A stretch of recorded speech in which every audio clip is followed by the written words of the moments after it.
Então, de onde vem a Humana Vitae? É preciso, né, a gente voltar ao contexto cultural do século passado, mas da virada do século retrasado para o século passado, né, do século XIX para o século XX, onde o contexto cultural contra a família, contra a igreja, contra a vida, estava num caldeirão fervilhando.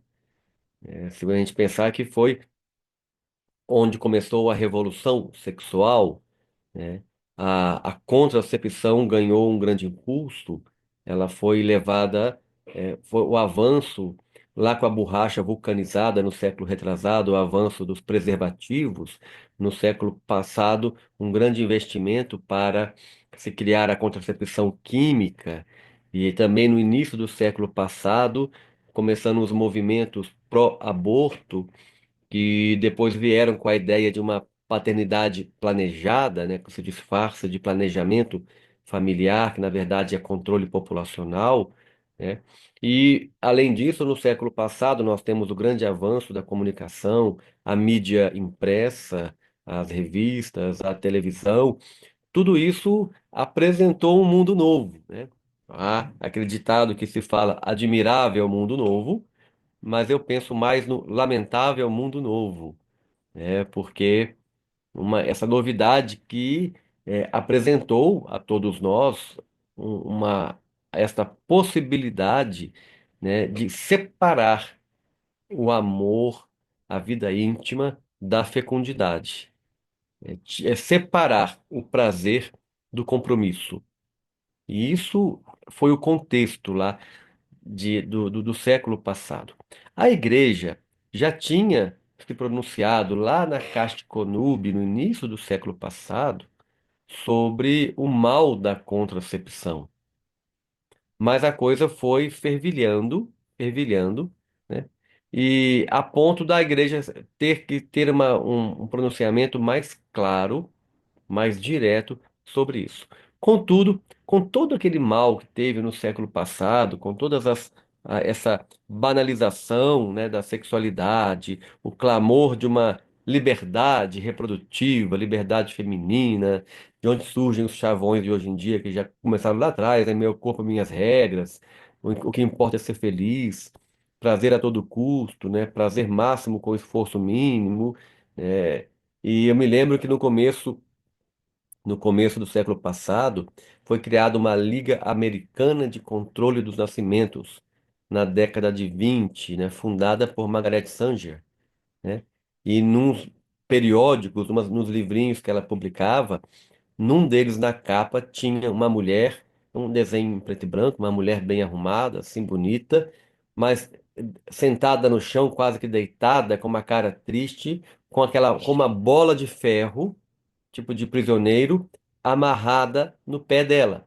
E na bola de ferro estava escrito Unwanted Babies, né? Bebês não planejados, bebês que não foram quistos, né? Então, são as ideias que começaram fortemente no século passado. A ponto de quando chegar, quando chegamos lá na convocação do Concílio Vaticano II, que é anterior ao Manevite, vamos ter uma ideia de datas, né?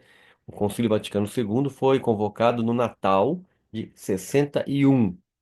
A Humane Vitae vai ser publicada em 68, né? Então, quando chegamos na convocação do Concílio Vaticano II, o Papa João XXIII dá um parecer geral do que estava acontecendo no mundo naquela época, na carta convocatória do Concílio Vaticano II, né? E ele coloca a preocupação dele em relação à sociedade. Então, lá no ano de 61, o Papa São João XXIII, né, é santo, fala de que a Igreja assiste hoje à grave crise da sociedade. Enquanto para a humanidade surge uma era nova, obrigações de uma gravidade e amplitude imensas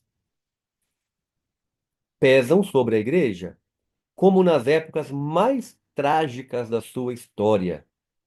Trata-se, na verdade, de pôr em contato com as energias vivificadoras e perenes do Evangelho o mundo moderno. Mundo que, se exalta por suas conquistas no campo da técnica e da ciência, mas que carrega também as consequências de uma ordem temporal que alguns quiseram reorganizar, prescindindo de Deus, ou seja, deixando Deus, né?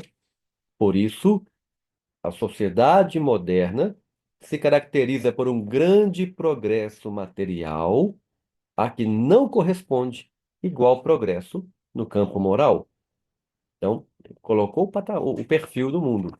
Grande progresso no campo material e no campo moral ficamos para trás, né? Não está havendo este progresso. Daí, diz o Papa São João 23, enfraquecer-se o anseio pelos valores do espírito e crescer o impulso para a procura quase exclusiva dos gozos terrenos que o avanço da técnica impõe. Veja só, crescer o anseio, né, enfraquecer o anseio pelos valores do espírito, deixa para lá essa coisa de alma, né?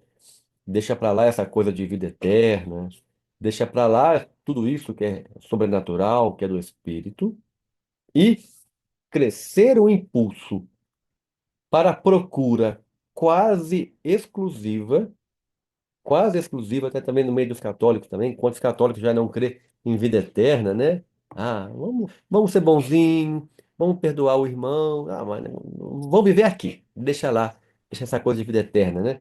Então, uma procura quase exclusiva dos gozos terrenos que o avanço da técnica impõe com tanta facilidade ao alcance de todos, e mais ainda, um fato inteiramente novo e desconcertante, alerta o Papa São João 23, a existência do ateísmo militante operando em plano mundial.